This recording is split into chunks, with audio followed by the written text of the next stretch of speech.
Irmãos, hoje eu queria falar sobre Preparando para o Fim, parte 3. Por que parte 3? Porque eu já falei sobre isso em dois momentos ano passado, em abril e maio. Em abril, eu tentei trazer um panorama do que está acontecendo, né? Uma leitura de alguns sinais que têm acontecido desde o início da pandemia. E em maio eu falei sobre a preparação do coração para esse dia, para esse grande dia, né? A questão da santidade, para a gente não ser pegos de surpresa, para não sermos pegos com a vasilha sem óleo, né? Como Jesus falou na parábola. E hoje muita coisa aconteceu de lá para cá, e eu queria tentar trazer uma leitura do que tem acontecido de lá para cá, porque eu acho que aconteceu muitas coisas importantes, muito relevantes, e eu queria atualizar os irmãos com isso. E essa pandemia, ela virou uma chave no mundo, coisas inéditas estão acontecendo, e para nós que conhecemos as profecias, para nós que conhecemos a Escritura, o que está escrito, para nós que conhecemos o que está escrito, e quais são os desdobramentos dos últimos dias, para mim, pelo menos, tem ficado cada vez mais claro a preparação do cenário para a manifestação do anticristo. E eu queria dividir, então, em duas partes. Primeiro, uma análise dos tempos, dos sinais, e depois a gente se voltar um pouco mais para a Escritura e tentar entender qual deve ser a nossa postura diante disso, tá bom? Diante desses últimos dias. E eu queria lembrar também que muitos pontos são polêmicos, isso é inevitável, porque a gente está numa fase social de grandes polêmicas, de grandes acontecimentos, de leituras diferentes, e isso sempre houve, mas a gente está, parece, que num nível mais elevado. Mas são pontos muito importantes, eu queria, novamente, como David orou, pedir a Deus para que nos abençoe com equilíbrio, que a gente não seja levado por enganos de associar uma certa ideia a uma ideologia política, a um certo partido político. Não, essa não é a nossa intenção. A nossa intenção é em busca da verdade. Nós, como cristãos, somos apaixonados pela verdade e somos o baluarte da verdade, né? A igreja é o baluarte da verdade. Então, nós queremos zelar pela verdade, independente de quem acredita nela, se é um partido A, um partido B, enfim. Mas que vocês sigam, inclusive, a orientação de Paulo, em 1 Tessalonicenses 5,19. Analise todas as coisas e retenha o que é bom. Julgue todas as coisas, e o contexto ali são profecias. Então, julgue as profecias, julgue as possibilidades, as interpretações, e retenha o que é bom. Isso é parte da nossa função como igreja, tá bom?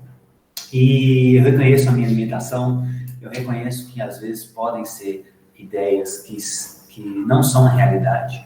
Então, eu também preciso frequentemente me revisitar, rever o que eu penso, o que eu entendo. E eu tento ser uma pessoa equilibrada. Depois que eu me envolvi mais com a filosofia, eu tentei mais ser uma pessoa mais ponderada. Tem 10 anos que eu estou... Não, 10 anos. Tem 10 meses que eu estou pesquisando sobre isso, que eu estou analisando os sinais. Eu tenho tentado ruminar essas coisas, ponderar os prós e os contras. Então, eu tento ser uma pessoa que não toma decisões muito rápidas, né? Porque a Bíblia fala muito de moderação. Então, acho que esse é um princípio norteador para nós, como cristãos. E o Rodrigo Silva falou de uma analogia muito interessante, a analogia do cardíaco. Se você sabe que alguém é cardíaco, a qualquer sinal de dor no peito, você não brinca, você vai direto para o hospital. Então, essa analogia eu acho que cabe muito nos nossos tempos, né? Na nossa era, no tempo que a gente está vivendo, principalmente hoje. Nós sabemos que Jesus está à porta. E a qualquer sinal da vinda dele, o mais prudente é a gente não se arriscar, né? Então, a cautela, às vezes o pecar pelo excesso pode ser uma possibilidade. mas também pecar pela falta de atenção aos sinais também pode ser uma possibilidade. Então pense nisso, pense nessa analogia do cardíaco, tá bom, irmãos? Então vamos começar na parte dos sinais, da geopolítica, o que está acontecendo no mundo, o que de lá para cá, de maio para cá aconteceu, que eu acho muito relevante trazer para os irmãos, para que a gente julgue essas coisas como um corpo, né? Como a Bíblia diz, nenhuma profecia é de particular interpretação. Então eu vou trazer algumas coisas aqui para a gente julgar, tá bom? Primeiro eu queria ler Apocalipse capítulo 13, vamos lá comigo. Apocalipse capítulo 13, de 1 a 8. Apocalipse 13 está falando sobre as bestas.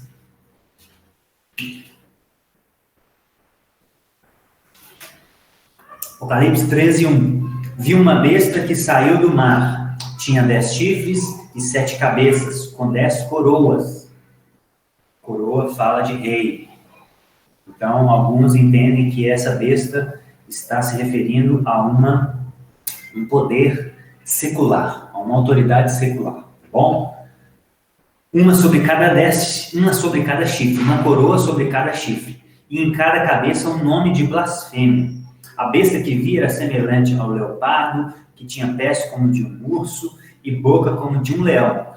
Isso aqui arremete a Daniel capítulo 7, que também fala de profecia, que é um livro profético que fala dos últimos dias. E Daniel teve essa visão também de leopardo, de urso, de leão. O dragão, que é a simbologia para Satanás no Apocalipse, o dragão deu à besta o seu poder, o seu trono e grande autoridade. Uma das cabeças da besta parecia ter sofrido um ferimento mortal, mas o ferimento foi curado. Todo o mundo ficou maravilhado e seguiu a besta. Adoraram o dragão que tinha dado autoridade à besta e também adoraram a besta, dizendo: quem é como a besta? Quem pode guerrear contra ela? À besta foi dada uma boca para falar palavras arrogantes e blasfêmias, e lhe foi dada autoridade para agir durante 42 meses. Ela abriu a boca para blasfemar contra Deus e amaldiçoar o seu nome e o seu tabernáculo, os que habitam nos céus. Foi-lhe dado poder para guerrear contra os santos e vencê-los. Foi-lhe dada autoridade sobre toda tribo, povo, língua e nação. Foi-lhe dada autoridade sobre toda tribo, povo, língua e nação. Todos os habitantes da terra adorarão a besta, a saber, todos aqueles que não tiverem seus nomes escritos no livro da vida do Cordeiro, que foi morto desde a criação do mundo. Pai, nos ajuda, Senhor. Nos ajuda mais uma vez, Pai, a ter discernimento da Tua palavra. Nos abençoa com um espírito de revelação, com Teu Espírito Santo, para entendermos o que o Senhor quis dizer com esse texto, o que o Senhor quis dizer, e principalmente com isso aplicado aos nossos dias, Pai. Te clamamos por misericórdia, em nome de Jesus. Amém. Irmãos, esse texto está falando da besta, do anticristo que virá nos últimos dias. E a palavra toda tribo, todos os povos, é bem recorrente. Isso traz uma ideia de um governo global. Isso a gente já falou na última mensagem. E, ao que tudo indica, é um poder político, porque envolve coroa, envolve rei, envolve um reinado. Então, muitos estudiosos acreditam que seja um poder político, uma autoridade secular, né, no sentido de afastada de Deus, uma autoridade sem vínculo com Deus. E então tenha isso em mente, um poder global, um poder político global. Isso é o que indica essa profecia, segundo muitos estudiosos. Agora, o que nós temos vivido? Em 3 de junho de 2020, no ano passado, foi anunciado pelo Fórum Econômico Mundial, um grupo de líderes mundiais que se reúnem anualmente, numa reunião lá na Suíça, em Davos, né? Foi anunciado pelo Fórum Econômico Mundial, em 3 de junho do ano passado, o grande reset. Na linguagem deles, The Great Reset. O que é isso? O que é esse grande reset? Isso é algo... Isso foi o ponto que mais me chocou de lá para cá, irmãos. E eu queria compartilhar com vocês. Isso é um novo contrato social. Novo contrato social. Depois da Idade Moderna, trouxe um contrato social para nós. A gente veio de um sistema feudal e aí os filósofos modernos começaram a discutir uma nova forma de organização social. Então, o que a gente vive hoje no Ocidente, democracia, eleições, parlamentarismo, divisão de 3 poderes, tudo isso foi um contrato social que surgiu na história da humanidade. E agora eles estão falando de um novo contrato social, uma nova ordem, uma nova forma de enxergar as coisas. E nas palavras deles, claramente a vontade de construir uma sociedade melhor existe. Devemos usá-lo para garantir a grande restauração que tanto precisamos. Isso exigirá governos mais fortes e eficazes, embora isso não implique um impulso ideológico para governos maiores. A agenda da grande reinicialização tem 3 grandes componentes. Primeiro, resultados mais justos. Mover a economia para resultados mais justos, mais economicamente justos. Isso inclui mudança política, tributária, regulatória e fiscal. Investimento com promoção de metas compartilhadas, como igualdade e sustentabilidade. Então, prestem atenção nessas palavras. Resultados mais justos, igualdade, regulação, sustentabilidade. Aproveitar as inovações da terceira, aproveitar as inovações da 4ª Revolução Industrial para apoiar o bem público, em específico os desafios sociais e de saúde. Então percebam essas palavras: saúde, social, igualdade, sustentabilidade, regulação e justiça. O que é essa 4ª Revolução Industrial? No ano de 1700 a gente teve o vapor, né, como uma nova tecnologia. No ano de 1800 a gente teve a eletricidade. No ano 1900 a gente teve a internet e o computador. E hoje a 4ª Revolução Industrial, que eles chamam de Indústria 4.0, é a inteligência artificial. São os algoritmos. E isso em junção com a humanidade. Então, isso é a 4ª Revolução Industrial. É a inteligência artificial com um poder muito maior do que ela já tem. E em junção com a humanidade. Fiquem atentos a isso. Junção de homem e máquina, tecnologia e biologia. Tá bom? E quais são os meios que eles pretendem para alcançar tudo isso? A igualdade, a sustentabilidade, a segurança, que é bom ressaltar, são coisas boas. Todos nós prezamos pela igualdade, pela sustentabilidade e pela segurança. Isso é inegável. Agora, como eles querem alcançar isso, que é o que a gente precisa tomar cuidado, no mínimo, tá bom? Então, eles querem implantar uma renda básica universal. Eles querem, em vez de ajudar os governos, em vez de ajudar as empresas a se sustentarem e manterem os empregos, eles querem transferir isso direto para o cidadão.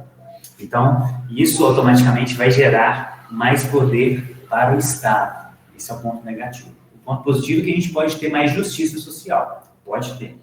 Depende de como as coisas forem conduzidas.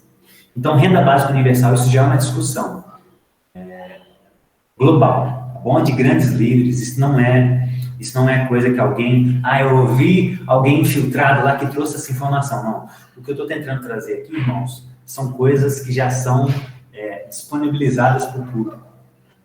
Tá bom? Moeda digital universal. Todos já ouviram falar do Pix. O Pix já é uma realidade. Eu já tenho Pix, eu já uso o Pix. Hoje você já consegue fazer transferências de graça a qualquer hora. Coisas que há 6 meses atrás já era pago. A gente precisa de uma conta, a gente precisava de uma conta no banco com um pacote específico para... E se você não tivesse uma rotatividade muito grande, você pagava por isso. Hoje já está sendo disponibilizado de graça. Então o Pix já é parte dessa transformação de acabar com o dinheiro físico para que tenhamos uma moeda digital. Estamos caminhando para o fim do dinheiro físico, tá bom? A ONU já defende isso desde 2009. Desde 2009, a ONU já fala que necessitamos de uma moeda digital universal. E o FMI, ano passado, se pronunciou. Então, mais uma vez, a gente tem mais segurança, sempre vai ter um argumento com um ponto positivo, é óbvio. Nós vamos ter mais segurança. Então, transações não poderão ser mais omitidas do governo. Isso pode reduzir o tráfico, por exemplo. Tráfico, lavagem de dinheiro, esse é um ponto positivo. O ponto negativo é que a gente vai ter menos privacidade. Nós, enquanto pessoas, vamos ter menos privacidade. Nada vai ser oculto ao olhar do Estado, como já acontece em grande medida na China. Eles já têm 75% das transações na China já são digitais. Então, o governo tem muito mais controle do que as pessoas falam. Outro ponto que eles querem, ID 2020. Pesquisem sobre isso, ID 2020. Isso é um projeto da Microsoft, do Bill Gates, que eles querem, abre aspas, criar acesso universal à identidade dos refugiados. Criar acesso universal à identidade dos refugiados é um problema no topo da agenda da Microsoft. E achamos que a tecnologia pode ser uma ferramenta poderosa para enfrentar esse desafio. Então, qual que é a ideia deles? Eles querem criar meios, inicialmente para os refugiados, depois isso seria expandido para todas as pessoas, de ter uma identificação digital. Uma identificação digital. E como seria isso? Isso já faz parte da agenda da ONU de 2030. Sempre que vocês ouvirem falarem também, Agenda 2030, fiquem atentos a isso. Existem mais de 160 metas, que existem reuniões globais que eles querem cumprir algumas metas até 2030. Então, fiquem atentos a isso também. Então, isso pode trazer mais saúde, isso pode trazer mais uma melhor forma de identificar as pessoas, mas também a gente vai ter mais controle estatal. E como seria essa identificação? Uma das possibilidades, é a tatuagem quântica. O que é essa tatuagem quântica? Essa tatuagem quântica é uma tatuagem que o Bill Gates está desenvolvendo. Ele já tem patente disso. Ano passado saiu a patente. E é uma tatuagem invisível que você vai colocar na sua pele para monitorar para trocar a sua carteira de vacinação. Então, todos nós hoje temos uma carteira de vacinação. Então, a ideia dessa tatuagem, e ela pode ser lida por um aplicativo, ela é invisível, ela é quântica. Então, com a luz do celular, ele consegue fazer a leitura dessa tatuagem e identificar como está a sua agenda de vacinação. Então, essa é a ideia. É fazer um controle de vacinação através dessa tatuagem quântica. Isso já tem apoio da Fundação Bill e Melinda Gates, que são do Bill Gates, da esposa dele, Melinda Gates. E, inclusive, eles estão financiando 7 vacinas. Então, o Bill Gates, que está desenvolvendo uma tatuagem quântica para fazer o controle vacinal, né, controle de vacinas, eles também estão por trás do financiamento de 7 vacinas. Bom, irmãos? Então, vamos construindo um raciocínio, vamos construindo uma ideia. Então, tatuagem quântica já é uma realidade também. E, óbvio, que eles querem também um governo global. Isso já está muito claro. Eu falei na última mensagem sobre o livro Uma Breve História do Tempo, do Geoffrey Blaine, ele mostrando que há 100 anos isso seria impensável. Mas hoje, com a tecnologia que a gente tem, nas palavras dele, poderia ser feito com o consentimento ou a força a instalação de um governo global. E aí, o país, em abril do ano passado, divulgou uma reunião que eles fizeram com esses líderes para discutir uma constituição global. Então, as soberanias individuais, eles já estão questionando essa ideia de soberanias, de estados soberanos. Eles já estão discutindo a possibilidade de criar uma constituição global. E também vai ter um imposto global, né? Isso também já é uma discussão, uma pauta de discussão deles. E nas palavras do El País lá, nessa reunião, a crise sanitária do Covid, isso foi em março do ano passado, prova que somente soluções globais garantem nossa sobrevivência. Então, o argumento é sempre nesse sentido. Nós estamos vivendo crises globais que exigem soluções globais. Então, é para isso que nós estamos caminhando, irmãos. Nós estamos caminhando para essa ideia global. E como eles vão justificar esse controle? Porque tudo que a gente viu até agora tem alguns benefícios, óbvio, mas também tem os seus problemas e riscos, que um deles é o controle exagerado na mão do Estado. E como eles vão justificar o controle? Através de segurança e saúde. Basicamente, esse é o argumento geral para a implantação desses sistemas, que já existem em muitas partes do mundo, inclusive na China. Então, a ideia de trazer mais saúde e mais segurança vai estar por trás desses argumentos.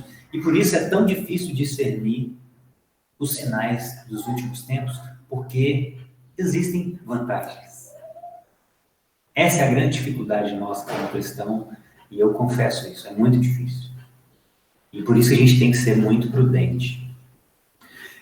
Então, a gente viu ano passado também o inquérito das fake news. Então, o controle da informação já vai ser mais forte. Então, você não tem mais a capacidade de ler reportagens distintas e chegar à sua própria conclusão do que é fato e o que não é verdade. O Estado, as autoridades já estão assumindo isso para você. Olha, nós vamos fazer a checagem para você. O que é fato vai estar disponível, o que não é fato, a gente censura. A gente corta, a gente tira. Por quê? Para você não ter acesso a mentiras. A grande questão, o grande risco disso é quem vai checar a checagem deles. Como nós vamos saber se a opinião deles de que isso é falso, é falsa também? Como nós vamos saber? Essa é a grande questão. E nós vimos muitos abusos esse ano. Inclusive, o STF invadindo casas, mais de 11 pessoas ligadas, mais conservadoras, sendo invadidas nas suas casas, pegando computadores. Bernardo Kister foi um deles. Pegaram o computador dele, pegaram o celular, confiscaram tudo sem mandato de segurança. Isso feito pelo STF, um órgão judiciário, que está ao mesmo tempo sendo acusado, sendo julgador do seu próprio caso, algo que os juristas, né, Felipe, julgam como uma aberração jurídica. O próprio, eu não sei os termos técnicos, né, o Felipe sabe melhor, mas o próprio acusado é aquele que julga e é aquele que investiga, não é isso, Felipe? Então, isso é um contrassenso jurídico. E não tem ninguém acima deles, né, humanamente falando. Nós temos o rei dos reis, né, o juiz, o grande juiz. Mas na Terra não tem ninguém em cima deles, por cima deles. Então o risco de censura está sendo muito mais forte de lá para cá. E nós vamos ter também o passaporte sanitário, junto com essa tatuagem quântica, que é para controle inicialmente de vacinas, mas isso pode ser expandido para outras coisas. Então, eu queria tocar nesse ponto da vacina, porque está sendo muito polêmico ultimamente, e eu queria tentar contribuir para essa discussão, tá? Por quê? Porque já existem consequências sérias, inclusive para essa vacina que já está saindo. Quem não tomar essa vacina corre o risco de ser proibido de se locomover, né, de pegar avião, de sair do país. Países já estão exigindo o controle de vacinação. E, mais sério, irmãos, nós podemos ser demitidos por justa causa.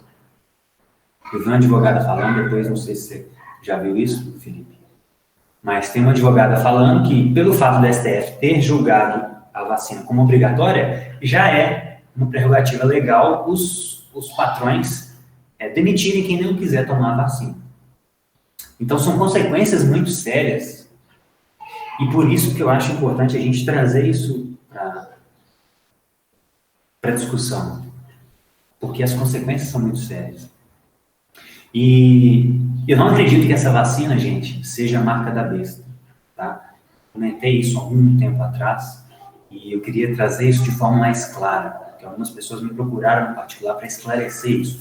Eu não acredito que essa vacina é a marca da besta, ou que venha com chip de monitoramento, né, como alguns têm especulado. E eu também não sou contra a vacina. Meu cartão de vacinação está em dia, da TAP está em dia. Isso não é uma campanha anti-vacina. O que eu queria trazer são alguns pontos que eu, no momento, entendo serem, no mínimo, passíveis de análise mais profunda. Então, o ponto é são essas vacinas agora, no momento que a gente está vivendo, com toda essa turbulência. Essa é a minha ponderação, tá bom? Então, do ponto de vista técnico, eu, baseado na opinião de vários médicos, eu consegui listar 13 médicos de renome, 13 médicos influentes no Brasil, que do ponto de vista técnico, têm ressalvas com a questão dessa vacina. Com questões do tipo, novas tecnologias, né? Está surgindo 3 novas entre aspas, né? Mas que não foram testadas em humanos. Tecnologia de RNA, tecnologia de DNA, RNA mensageiro, tecnologias de DNA, que não foram testadas em humano, em escala massiva, e que não se sabem os riscos e os possíveis desdobramentos disso a longo prazo. Então, esse é um ponto. Etapas de estudos foram puladas. Por quê? Por causa da emergência. Algumas etapas foram puladas para acelerar o processo de fabricação dessas vacinas. Como é o caso mesmo com métodos antigos, como é o caso da Coronavac. A Coronavac é um dos métodos antigos, então ela é mais segura nesse ponto. Ela é feita por um método de vírus inativado. A maioria das vacinas que a gente toma são desses 3 métodos antigos. Você pega o vírus, ou inativa ele, ou corta ele em pedaços, ou você deixa ele meio tonto, né, na linguagem popular. São 3 métodos antigos e 3 novos. Então, etapas foram puladas, e a gente viu na doença da dengue, que muitas pessoas que tomaram a vacina, quando adquiriram a doença, adquiriram a versão mais grave da doença, a dengue hemorrágica. Então, já existiram problemas com vacinas futuramente. E que isso hoje é impossível saber pelo tempo recorde que foi produzido essas vacinas, 10 meses. E que o mínimo que a gente tem são 4, 10, 12 anos para se produzir uma vacina. Efeitos colaterais, como a mielite transversa, que no caso da vacina de Oxford, aumentou em mais de 31% a prevalência dessa doença. E isso foi omitido pela empresa, e quem descobriu foi a mídia.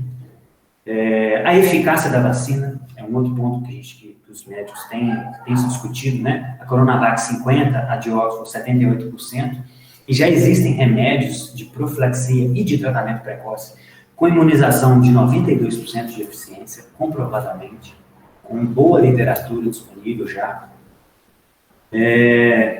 A mutação do vírus é mais um ponto. O vírus se muta rapidamente, então não se sabe se essa vacina que está sendo produzida agora vai ser efetiva para daqui 6 meses ou 1 ano, com uma nova mutação do vírus.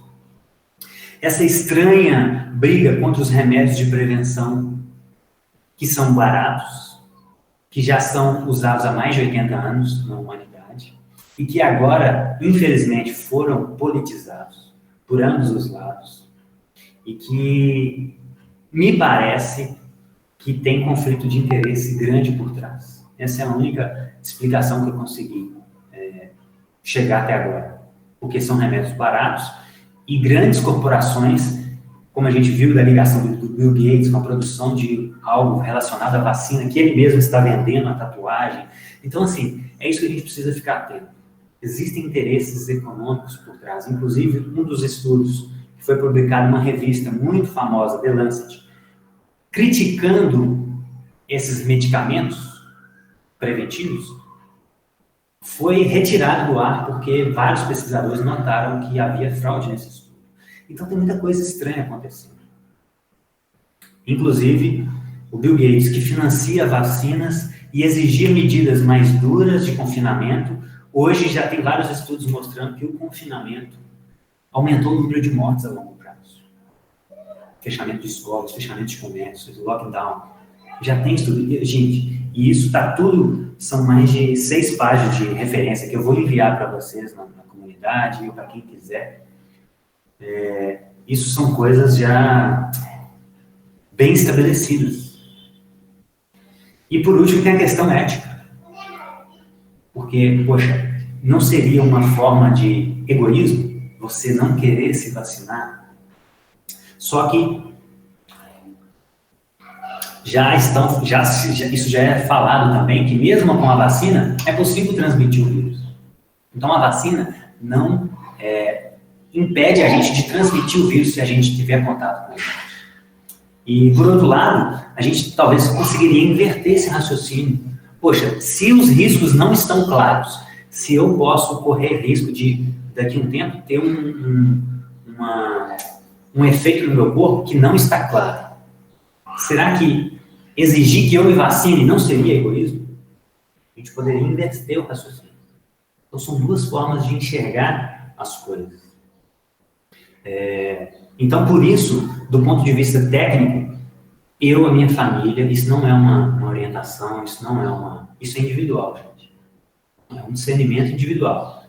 Eu e minha família vamos aguardar um pouco, até a gente ter mais clareza desses pontos de segurança, de eficácia, e sem falar do ponto de vista escatológico, né? Que isso é do ponto de vista técnico.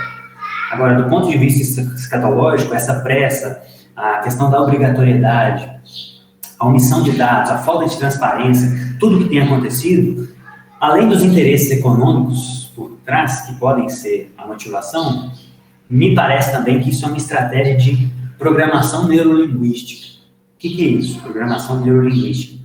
É a parte da psicologia que estuda como influenciar as pessoas. Isso é muito usado no marketing. O marketing hoje, gente, é basicamente programação neurolinguística. Já existe um documentário na Netflix sobre as redes sociais, que eu não vi ainda, que o mal, ele estuda a psicologia humana, estuda a natureza, para tentar cumprir os seus propósitos. E essa é mais uma delas. As pessoas podem usar isso para o mal ou para o bem, né? Essa questão de influência, a influência pode ser tanto para o mal quanto para o bem.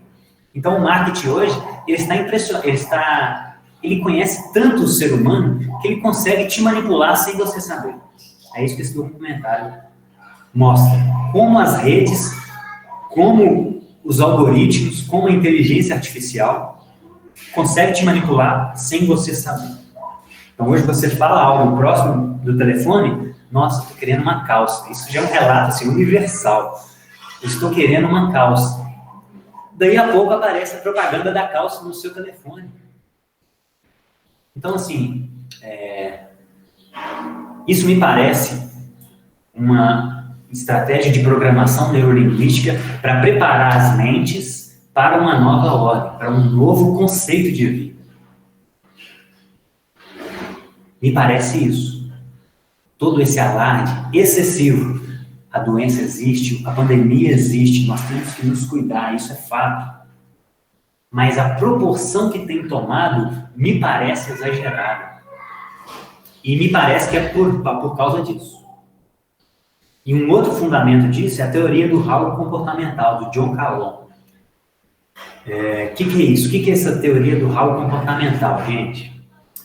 Fizeram uma experiência com ratos. Colocaram vários ratos, dezenas de ratos numa sala grande e começaram a observar o comportamento desses ratos, com bastante comida. Então, com bastante comida, esses ratos eram pacíficos, eles eram cooperativos, eles organizavam vias para transitar de forma organizada, famílias se separavam como se estivessem num canto específico, como se fosse a sua casa. E aí, qual foi o grande experimento? Reduziram o acesso à comida. Reduziram os pontos de comida. E o que aconteceu quando reduziu os pontos de comida? Caos social. Os ratos começaram a ficar mais agressivos, a violência aumentou, houve até canibalismo. Por quê? Porque eles estavam numa situação estressante e isso prejudicou a capacidade deles de serem altruístas, não sei se eles raciocinam, mas em algum nível de raciocinar, entre aspas, né? A nível animal. Então, me parece que tem muito disso por trás disso tudo, irmãos. Uma tentativa de gerar caos social através do medo. Se tem um problema, para mim a equação é assim, ó. Se tem um problema, e aí você começa a controlar a informação por meio de censura e por meio de colocar uma informação específica nos meios de mídia, da grande mídia. E aí você cria pânico, você cria medo exagerado. E depois do pânico você já tem uma narrativa formada, você já tem uma ideia formada. E depois você tem um problema inflado. E depois você vem com uma solução que, em grande parte, a gente está vendo que é rentável para os próprios. É rentável. Quantos hospitais de campanha foram desativados? É claro que existe um outro ponto. A prudência, ela é mais sensata, óbvio. Então, por isso que é difícil, porque no início a gente tinha poucas informações. Mas depois de um tempo a gente começou a ter mais informações e até hoje me parece que a narrativa não tem mudado. Então tivemos muitos desvios na saúde, inclusive em Manaus, que está agora colapsada. Junto com toda essa equação, um problema, controle de informação, pânico, uma narrativa, problema inflado, solução rentável. Então essa é a minha leitura atual. Essa é a minha leitura do que está acontecendo.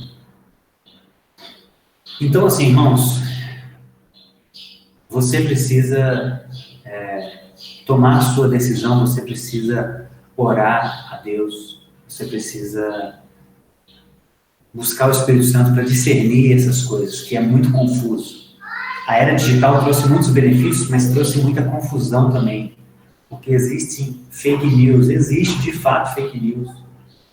A questão é, muita gente não está disposta a vasculhar, a descobrir o que é fato e o que não é. A maioria é levada por mensagens instantâneas, grupo de WhatsApp, ou só o que fala na grande mídia, e tem tido muito problema com isso. Eu tenho visto muito problema com isso. Então, tudo isso é do ponto de vista geopolítico. Isso é o que tem acontecido no mundo de lá para cá, que eu acho importante alertar os irmãos, tá bom?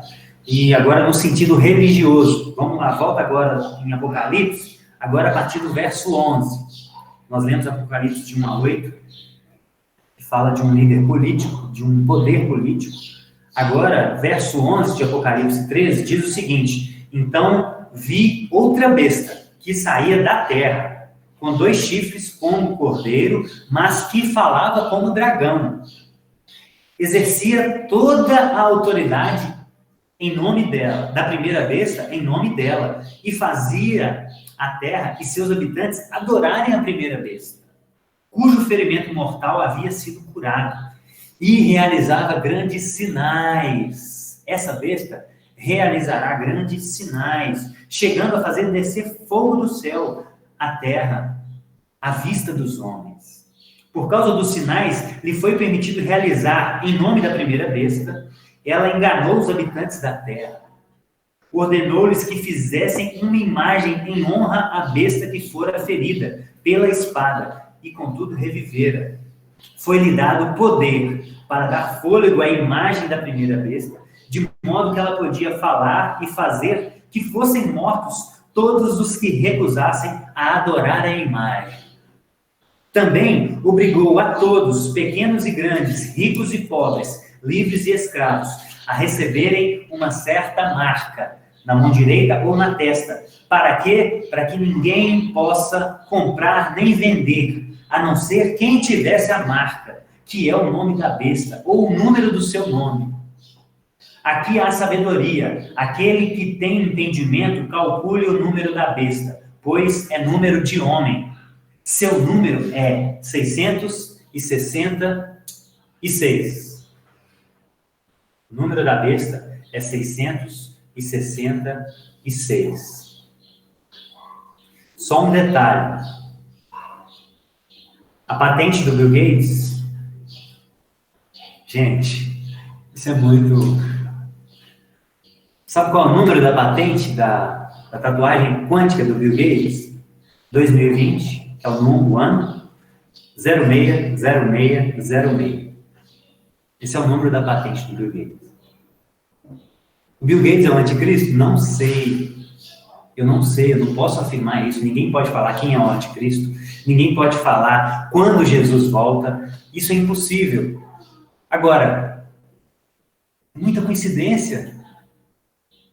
Uma patente que tem o número 060606. Exatamente o número da besta. É no mínimo para a gente ficar atento, irmãos. E aqui, no capítulo 13 de Apocalipse, está falando que muitos estudiosos entendem isso como o poder religioso, o falso profeta. Para haver um governo global, não haverá apenas um poder político, mas também um poder religioso. Porque são duas coisas que influenciam a cabeça das pessoas. Então, o anticristo vai contar com um poder político e também com um falso profeta. E o que aconteceu de lá para cá? Ano passado, não sei se vocês acompanharam, vários rabinos em Israel estão anunciando que o Messias já está lá. Então, o Messias Caim Kanievski, que é o terceiro rabino em Israel, terceiro em importância, ele disse em fevereiro que já estava em contato com o Messias, em fevereiro do ano passado. Um outro rabino chamado Shalom Arush anunciou em agosto do ano passado que o Messias já estava em Israel. E um outro rabino, também influente, Daniel Assor, afirmou, baseado na Cabala, que até setembro desse ano, o Messias se revelaria. Que aquela festa que acontece em setembro, que eu não lembro o nome, seria a última festa sem o Messias. Então, até setembro desse ano, de 2021, o Messias se revelaria, segundo esses rabinos. E eu estou falando que isso é fato? Não sei. Eu estou falando que é isso que está acontecendo no mundo, do ponto de vista religioso também. E a gente precisa ficar atento a esses sinais, por quê? Porque o Messias que os judeus estão esperando é o Messias que vai trazer ordem para o mundo. É o Messias que vai trazer paz para o mundo. É o Messias que, quando ele virá, o cordeiro pastará junto com o leão. E essa ordem, essa paz, é tudo que o anticristo também vai prometer. Então, a gente corre. É possível que o que eles estão esperando de Messias, muitos já entendem que seja o anticristo. Porque é uma forma muito eficaz de influenciar multidões. Poxa, o que eles estão esperando? É lógico que vai ser maquiado, irmãos.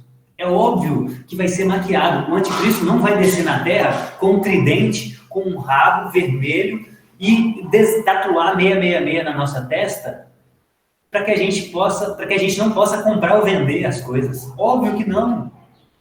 Satanás, ele traz o pecado para a gente de forma atrativa, porque existe algum benefício no pecado, mesmo que momentâneo.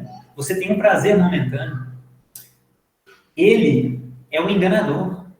A função dele é enganar. Ele é mentiroso desde o princípio, como Jesus falou. Então é óbvio que ele vai vir disfarçado. É óbvio.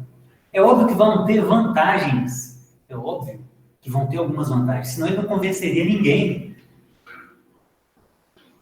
Então a gente precisa ficar atento a esses sinais, agora já no meio religioso, porque isso pode ser já o anticristo.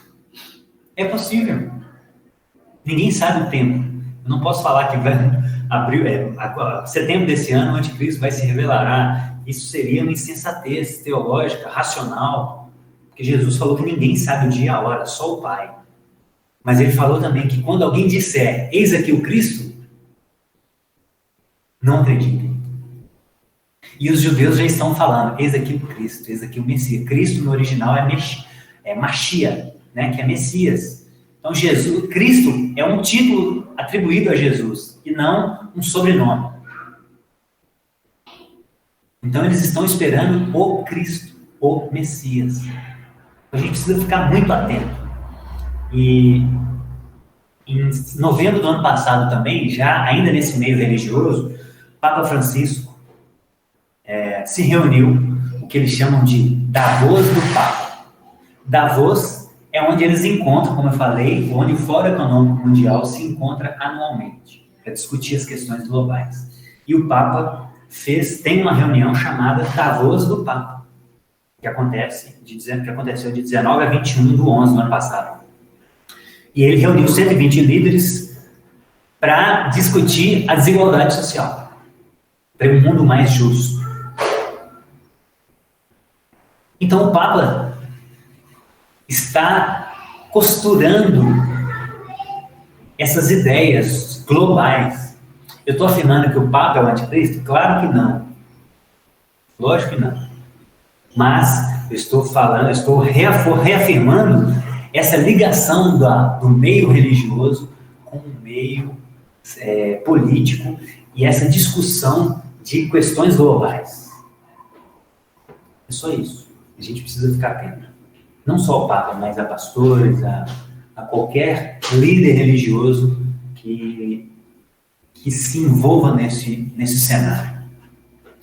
E, irmãos, é óbvio que surgem questionamentos. Eu queria tratar alguns deles aqui.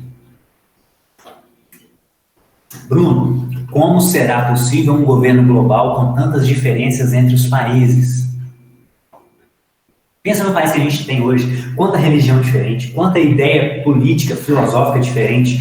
Como será possível um governo global nesse cenário tão complexo que é o mundo hoje? A tecnologia. A tecnologia, irmãos, ela diminuiu o tempo, diminuiu o espaço. Há 100 anos atrás, uma pessoa para se comunicar com alguém na China, ela demorava meses para enviar uma carta ou para ir lá pessoalmente. Hoje é instantâneo. Hoje é instantâneo. Então a tecnologia reduziu o espaço e o tempo. Então, com isso, surgem problemas comuns entre as nações. Então, uma pessoa que comete um crime lá na Palestina, um brasileiro que comete um crime na Palestina, surge o dilema: ele vai ser julgado por qual Constituição? Por isso teve aquela polêmica daquele cara que foi condenado à morte, né? O traficante lá, brasileiro, eu acho. E aí? Por isso que surgem essas discussões. Precisamos de uma Constituição global para resolver esses problemas. Porque agora os problemas estão mais próximos entre as nações, por causa da tecnologia. Então, a tecnologia vai garantir essa unificação de pensamento, de um governo global e de uma religião global também, que essa é a tendência. Agora, Bruno, por que agora, Bruno? Isso é uma pergunta ótima também. Todas as perguntas são ótimas. Por que agora? Em vários momentos da história, as pessoas já pensaram que Jesus estava voltando. Por que a gente pode afirmar, ou pelo menos entender, que nós estamos mais próximos agora? Os apóstolos imaginavam que Jesus estava voltando, imediatamente. Hilário de Poitiers, um bispo francês, disse que o anticristo era o imperador da época dele, Joviano. William Miller disse que Jesus voltaria em 22 de outubro de 1844. E aí as pessoas venderam as suas posses, colocaram as suas roupas brancas nesse dia, foram para os montes, foram para a igreja, e Jesus não voltou. E depois ele foi o fundador da Igreja Adventista do Sétimo Dia, William Miller. Então já existiu esse sentimento escatológico, esse anseio pela volta de Jesus, que inclusive pode nos atrapalhar na interpretação dos dados, dos sinais, né? Essa ânsia pode levar a gente para um exagero, é óbvio, por isso que a gente tem que ter prudência. Então esse sentimento já existiu ao longo dos anos, sempre existiu. Por que agora? Mais uma vez, a tecnologia. Há 100 anos atrás, seria impensável pensar num governo global. Seria impensável pensar num governo global. Porque a comunicação, o estreitamento, cada um tinha seus problemas localizados. Então, a comunicação é muito mais difícil. Então, nós estamos numa era, num momento da história, que da década de 90 para cá, em 30 anos, a evolução, ela não é geométrica, não sei se é esse o termo, mas ela é exponencial. Ela não é 2, 4, 6, 8, 10. A humanidade, a tecnologia, ela foi subindo 1, 2, 3, 5, 6, 8, 9. Da década de 90 para cá, 20, 70, 180, e a coisa é exponencial. E eu me lembro de Jesus falando que nos últimos dias o tempo seria abreviado, porque senão não suportaríamos. Então, acho que é uma forma de Deus abreviar o tempo, abreviar esse tempo de sofrimento que está por vir, para que a gente consiga suportar isso. Então, assim, a tecnologia hoje permite um governo global tranquilamente. Por quê? Porque nós temos o 5G, já está aí o 5G. 5G é uma tecnologia de internet. Começou com o G, depois veio o 2G. Muitos aqui já tiveram um telefone, smartphone daqueles antiguinhos com 2G, mandava mensagem. Essa tecnologia que permitia mandar mensagem. Depois surge o 3G, você já começa a conversar com as pessoas online. E hoje, a maioria hoje já é 4G. Permite coisas muito mais avançadas. E agora já está vindo o 5G e já tem previsão do 6G até 2030. Por quê? Porque para exercer esse controle global, só com uma internet super potente, que alguns já estimam que vai exceder em 100 vezes a 4G. Por quê? Porque vai ser muita câmera, vai ser a internet das coisas, tudo vai estar conectado à internet, não só os nossos aparelhos, telefones, mas a sua geladeira, a sua televisão, tudo isso é o que eles chamam de internet das coisas. Tudo vai ser conectado. Porque só assim que eles vão conseguir ter controle total sobre todas as pessoas. Para que ninguém possa comprar e vender, senão aquele que tiver a marca da besta. Só assim será possível esse controle. Agora, Bruno, isso não é a teoria da conspiração? Essa eu acho que é a mais comum. Sim, isso é uma teoria da conspiração. Só que nós, como cristãos, acreditamos na maior das teorias da conspiração, que é, existe um Deus, existe um ser que criou todas as coisas, e existe um outro ser que conspirou contra esse ser grande, que é Deus. Então, a história do cristianismo é uma grande teoria da conspiração. Então, nós não temos problemas com uma teoria da conspiração. Nós temos problemas com teorias da conspiração sem fundamento, sem lógica. Isso sim é um problema. Então, teoria da conspiração, o cristianismo é uma grande teoria da conspiração. Satanás está conspirando contra Deus desde o princípio. E ele vai chegar nesse nível aqui, ó, ele vai conspirar contra o reino de Deus, e que, por sinal, no livro de Apocalipse, é sempre uma imitação. Deus marca os seus santos com a sua marca, e Satanás marca os seus com a sua marca também.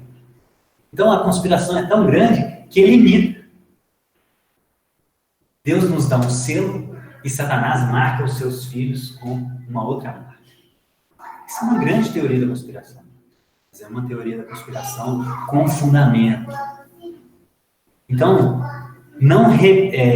cuidado para você não recusar uma ideia, porque ela está sendo taxada de teoria da conspiração. Analise os fatos e a fundamentação dela. Por quê? Porque a maior estratégia de Satanás é fazer com que as pessoas acreditem que ele não existe, que a existência dele é uma teoria da conspiração. Assim ele pode agir livremente. Então, se esses líderes mundiais estão com uma agenda e eles querem avançar com essa agenda, a estratégia mais inteligente que eles poderiam ter é taxar tudo aquilo que revela a verdade de fake news, de teoria da conspiração, porque muita gente tem preguiça de fazer essa análise exaustiva dos fatos. Muita gente tem preguiça. Então, taxar as coisas de teoria da conspiração, de fake news, é muito mais efetivo. Então, cuidado, irmãos. Relembrem 1 Tessalonicenses 5. Analisem todas as coisas. Não só aquilo que é o senso comum, ou que a mídia, a grande mídia, coloca para você. Analise todas as coisas. E retenha o que é bom. Então, não rejeite uma ideia porque alguém taxou ela de teoria da conspiração. Observe todo o cenário. Observe toda a conjuntura. E tome a sua. Aí depois, se você ponderar os dois lados, os prós e os contras, aí sim você pode falar, não, essa é uma teoria da conspiração. Você pode até chegar à conclusão que é, mas que seja uma teoria da conspiração sem fundamento. Ou é uma teoria da conspiração, mas com fundamento. Então, cuidado com esse jargão, teoria da conspiração. Mas, Bruno, último questionamento. Igualdade, sustentabilidade, vacina, justiça social, isso são coisas boas, isso vem de Deus. Como assim essas coisas estão sendo usadas por Satanás? Irmãos, como eu já falei, a gente não pode confundir os fins com os meios. Satanás, ele vai querer enganar a gente, ele quer enganar a gente. Então ele não vai vir de tridente na mão, pedindo para tatuar a sua testa, para você não poder comprar. Lógico que não. Então ele vai trazer coisas confusas, com motivações confusas. É assim que ele vai agir. É óbvio. Eu vi um pastor ontem falando... eu concordo com ele estava discutindo se essa vacina é a marca da besta. Ele falou, gente, essa vacina não é a marca da besta, por quê? Porque as pessoas vão assumir a marca da besta conscientemente, elas não vão ser enganadas. Eu falei assim, gente, o que ele falou é verdade, eu também acho que não é a marca. Só que o argumento dele foi totalmente contra a natureza de Satanás. O que ele mais quer é enganar. E a forma mais efetiva de influenciar mais pessoas possíveis é enganando. É óbvio. Então, ele falou uma coisa certa, só que a justificativa dele mostra parece uma desconexão da realidade. Então, assim, vão ser coisas boas mesmo, irmãos. Vão ser coisas boas. A questão é a forma como tem sido feita, que a gente precisa ser mais cauteloso. Geralmente são questões para concentrar poder e lucrar. Geralmente. E aí, o que a gente faz então? Qual deve ser a nossa postura diante disso tudo? A Rebeca já começou a falar para a gente semana passada sobre amar a Deus. Então, acho que essa é a primeira, o mais importante que a gente precisa fazer é amar a Deus para estar preparado para sofrer. Porque só consegue sofrer quem ama a Deus. Os discípulos, lá em Atos capítulo 5, foram açoitados. Porque eles estavam pregando o nome de Jesus. E eles só conseguiram sair dali felizes porque eles amavam a Jesus de uma forma que era um privilégio para eles sofrer pelo nome de Jesus. Gente, Jesus é tão maravilhoso. Ele é o nosso Senhor e Salvador. Ele é o nosso amado, o amado da nossa alma. Ele é aquele que nos dá vida de graça. Ele é aquele que cuida de nós. Ele é tão especial que sofrer pelo nome dele é uma dádiva, é uma maravilha. E os discípulos saíram alegres, porque eles estavam sofrendo pelo nome de Jesus. Gente, parece meio paradoxal, parece meio contrassenso, parece sadomasoquismo, mas quando eu olho para esses sinais e percebo que, poxa, Jesus está voltando, está muito mais próximo do que a gente imagina. E o que nos espera é sofrimento, porque esse cenário aqui não é nada agradável. Apocalipse 20 diz que João viu aqueles que foram decapitados por não aceitarem a marca da besta. Então, o que nos espera é muito grave, é muito grande. É uma grande tribulação, como Jesus falou, que nunca se houve na face da terra. Imagina quantas guerras já não houveram. Imagina o holocausto, gente. Imagina o sofrimento dos judeus. De mães sendo costuradas os seus seios para que os médicos nazistas estudassem quanto tempo uma criança sobreviveria sem leite materno. Esse é o nível de maldade que já existiu na Terra. E Jesus falou que vai haver uma tribulação como nunca houve. Então é algo absurdamente superior. É algo muito maior do que a gente está imaginando. E como está a nossa preparação? Nós estamos vivendo um evangelho de preparação para a guerra, que nós já sabemos o fim, e nós somos soldados do general, e nós estamos nos preparando para essa guerra, ou a gente está vivendo uma vida totalmente descabida, que não nos prepara, mas que nos enfraquece, em todos os sentidos. Nos enfraquece espiritualmente, pessoas que não leem a Escritura, pessoas que não congregam, pessoas que não jejuam, que não têm práticas espirituais. Isso vai enfraquecendo a gente. E se a gente não estiver forte, a gente não vai suportar a guerra. Porque nenhum soldado fica deitado na rede 3 meses para ir para a guerra. Não, ele simula situações de batalha. Ele enfrenta frio, fome, estresse físico, estresse psicológico. É isso que o soldado faz. E como a gente tem levado a nossa vida? A gente só procura aquilo que é bom, a gente só dá o que sobra, a gente só ora quando não tem sono, a gente só congrega quando é perto da nossa casa. Como a gente tem levado a nossa vida? A gente tem se esforçado para se preparar, para calejar a nosso espírito, calejar a nossa alma, calejar o nosso corpo. Estamos preparados fisicamente? Ou se a gente precisar correr 50 metros, a gente não consegue correr? Então a gente precisa pensar, gente, que a gente já está numa guerra e que vai vir uma batalha muito mais grave. Existe uma batalha muito mais grave vindo pela frente. E a gente precisa estar preparado para o fim. E a gente só vai conseguir se preparar se a gente viver o Evangelho. Como eu disse naquele texto que eu mandei lá na comunidade, a maior estratégia de Satanás que eu percebi é a teologia da prosperidade, porque ela diz que você não pode sofrer, que você pode ter excesso de riqueza, que você pode acumular tesouro na terra. Ela diz que você pode ter uma vida fácil. E isso é uma ótima estratégia para te enfraquecer para uma vida difícil. Uma ótima estratégia. Então, enquanto você só fica na sua zona de conforto, só dá aquilo que é seguro, só ora quando é conveniente, só congrega quando é conveniente, você está se enfraquecendo. Então a gente precisa amar a Deus sobre todas as coisas. Então esse é o primeiro passo para a gente se preparar. Preparar para sofrer amando a Deus. Porque o sofrimento é certo.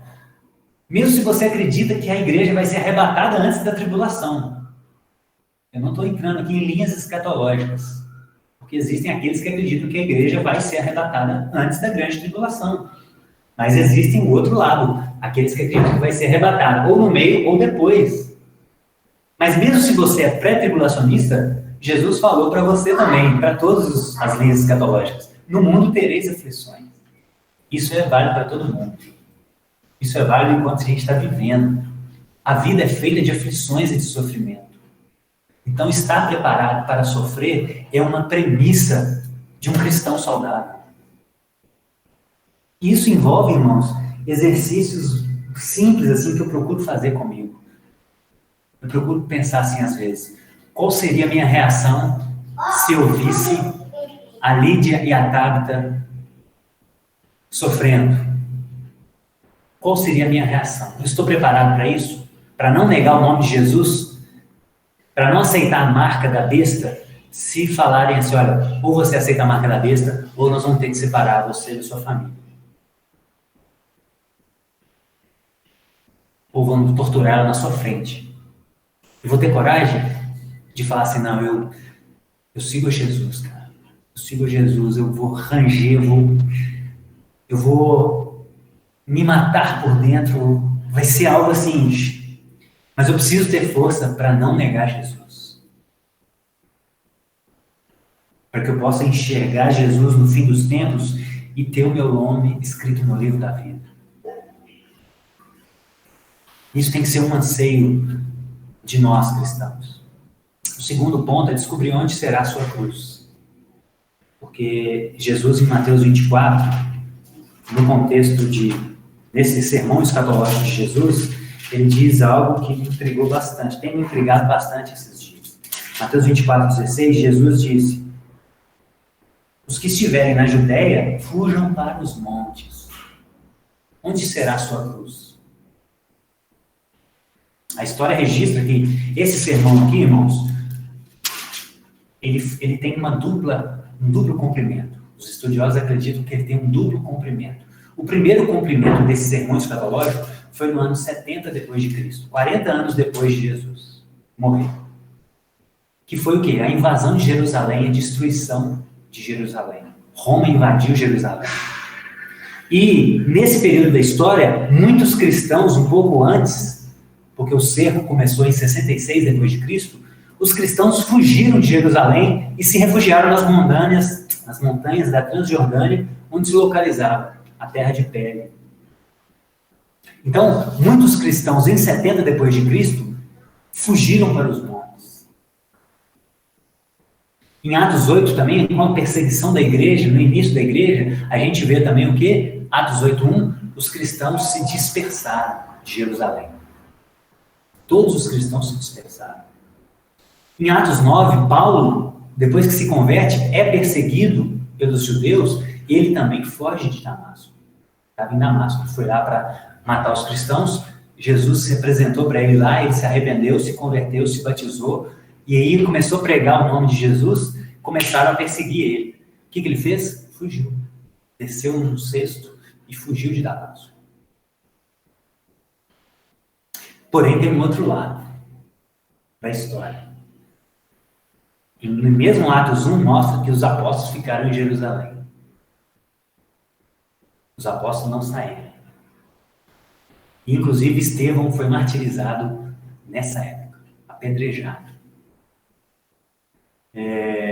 Pedro, segundo a tradição, no final da sua vida, ele estava fugindo de Jerusalém. E Jesus aparece para ele, pede para ele voltar. Para quê? Para ser crucificado de cabeça para baixo.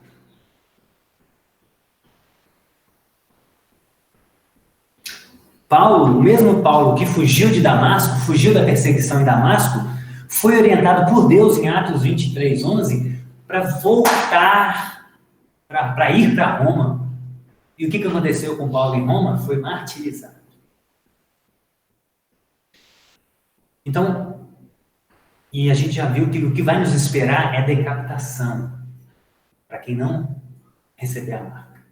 Isso é o que vai nos esperar. A questão é, qual é a sua cruz? O que você deve fazer? Peça discernimento a Deus, porque não há regra. Paulo fugiu inicialmente, mas depois Jesus falou: agora é a hora. Você já cumpriu a sua carreira, você já guardou a fé, então agora é a hora de ser martirizado. E Paulo voltou para Roma. Paulo foi para Roma. A regra é a preservação da vida. Isso é claro, preservar a nossa vida e preservar a nossa família. Mas que seja uma preservação para perder a nossa vida.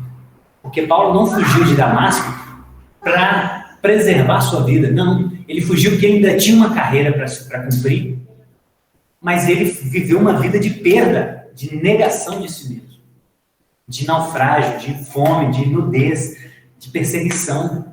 É isso que ele viveu. Ele não fugiu de lá para viver uma vida fácil. Ele fugiu de lá para cumprir o propósito de Deus, que é com dificuldades. Então, ore e peça discernimento a Deus nesses últimos dias.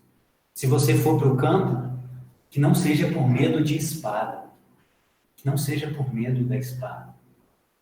Que seja para você continuar morrendo a cada dia. Talvez você pode ser usado para produzir alimentos para aqueles que estão mais nos centros urbanos, que vão ser mais controlados por questões óbvias, que a internet, tudo está aqui nos centros urbanos, que talvez você possa ser usado para socorrer muitas pessoas, em alimento, em abrigo. Então, se você for para o campo, que não seja por medo.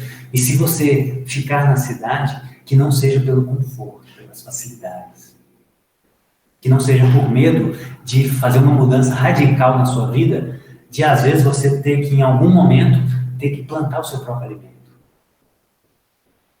É possível. Talvez as coisas vão apertando cada vez mais, que só vai poder comprar e vender quem tiver a marca deles. E talvez nós tenhamos que produzir o nosso próprio alimento. Mas que isso não seja, que a gente não fique na cidade por causa do conforto. Mas que a gente fique porque a gente entendeu de Deus que é para a gente ficar, para ser uma voz no meio do caos, como Estevão foi. Estevão, na primeira pregação dele, foi martirizado. Mas ele foi uma voz. Ele fez um resumo da Escritura, desde Abraão até o cumprimento da volta de Jesus. Denunciou o pecado deles. E por isso ele foi martirizado. Então, mas para isso você precisa ter noção de qual é a sua missão. Você tem um senso, você consegue hoje falar assim, eu cumpri a minha carreira, guardei a fé? Você consegue falar isso como Paulo falou? Chegou a hora de eu ser entregado como libação, Paulo falou. Você consegue falar isso? Ou ainda tem algo? Ou você ainda tem algo a fazer nessa terra? Hoje a gente ainda não está. Daqui 6 meses as coisas podem piorar. Então esteja preparado para o pior. Eu queria finalizar com esse texto, de Atos 21:13. O David também falou de Amós semana passada, e Amós também fala sobre isso. Ele disse, eu estou preparado para o pior. Isso me chamou muita atenção. E Paulo fala a mesma coisa em Atos 21:13. Olha o que disseram para Paulo. Quando ele estava indo para Jerusalém, os discípulos falaram assim, olha, nós rogamos a Paulo que não subisse para Jerusalém. Por quê? Porque eles estavam perseguindo em Jerusalém. Havia perseguição em Jerusalém. E o que Paulo responde? Por que vocês estão chorando e partindo meu coração? Eu estou pronto, não apenas para ser amarrado, mas também para morrer em Jerusalém pelo nome de Jesus. Então, independente de onde a gente estiver, a gente tem que estar disposto a morrer pelo nome de Jesus. Independente de onde a gente estiver. Adson, tchau, Timóteo. A gente tem que estar disposto a morrer pelo nome de Jesus. A gente tem que estar preparado para o pior. E antes da oração final, eu queria lembrar do que significa Israel. Israel é a junção de 3 palavras hebraicas, segundo o Rodrigo Silva. É Israel, que significa homem que luta com Deus. Isso, eu achei muito interessante isso. Porque Deus, o Deus de Israel, ele é diferente de Alá. Porque Alá significa submissão. Muçulmano significa submissão. Islamismo significa submissão. E é muito mais bonito, foneticamente falando, essa ideia de submissão do que alguém que luta com Deus. É muito mais bonito. Só que ele mostrou para um lado que eu achei muito interessante. Ele falou o seguinte, olha, nós estamos indo para uma guerra. Então a forma mais efetiva de preparar alguém para a guerra é lutando com ela. O lutador de boxe, ele não se prepara para a luta descansando, dormindo somente. E ele enfrenta dificuldade, ele enfrenta pancada, ele tem que apanhar para ele criar resistência para conseguir lutar. Então o nosso Deus é um Deus que luta conosco, que lutou com Jacó, que feriu Jacó na coxa e que nos coloca à prova em vários momentos da nossa história, exatamente para nos preparar para a guerra. Nosso Deus é um Deus que luta conosco. porque Ele nos ama. Se o seu filho não quiser tomar um remédio que você sabe que é bom para ele, você luta com ele, você segura ele para ele tomar aquele remédio, porque você sabe que é bom para ele, que você está preparando ele para uma outra coisa maior que ele não sabe. E assim é o nosso Deus conosco. Ele nos prepara para a guerra. Então, mesmo que Ele esteja nos provando, colocando obstáculos, nos batendo, nos ferindo, isso é para um bom propósito. Ele é sábio, Ele é bom, Ele é onisciente, Ele sabe de todas as coisas, Ele não erra. Então, independente das lutas que estejamos passando, que a gente lembre que o nosso Deus está nos preparando para a guerra. E ela é muito agressiva. Ela é muito agressiva. Ela vai ser mais agressiva de tudo aquilo que a gente tem vivido. Nós não temos noção do que será os últimos dias. Então vamos orar, vamos pedir a Deus para nos ajudar nesses últimos dias. Pai, obrigado, Jesus. Obrigado por termos acesso a essas revelações e podermos olhar para os tempos e tentar discernir o fim dos dias, Pai. Eu te peço, Jesus, que o Senhor nos dê força e coragem para o pior. Nos ajude a abandonar esse evangelho de pelúcia que apenas quer nos proteger, nos colocar numa bolha. Mas isso, Paizinho, é a maior estratégia de Satanás para nos enfraquecer, porque ele quer nos destruir. Ele é como um leão rugindo ao nosso derredor, procurando alguém para devorar, como diz a tua palavra.